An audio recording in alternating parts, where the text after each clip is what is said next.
kaya nakaalis na ako mga kapobre. Dito na ako sa laot. Medyo malilim. Pero paikot talaga yung ano. Ulap. Maulan kasi. Umaambol pa na. Okay lang may ulan. Basta walang hangin.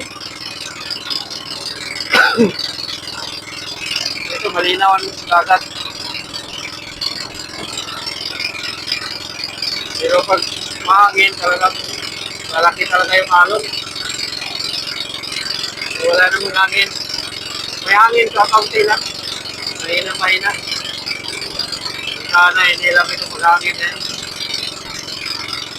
Iyon lang ang problema talaga pag naghangin.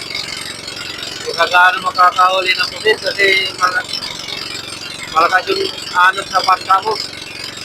Lilitaw yung pain mo. Okay lang ganito, malilim. Kasi pag mainit, ayaw kumain din ng pusit. So sana makahuli ako ngayon ng medyo marami-rami mga kapobre. Patas ko na, wala pa akong naipon. Pag walang huli ngayon, dahil walang panghanda sa Pasko. Baka mag-asin na lang. Mag-video ako ulit mamaya mga kapobre. Pag mahuli ako pusit. Ganito na lang. Maraming salamat sa panonood.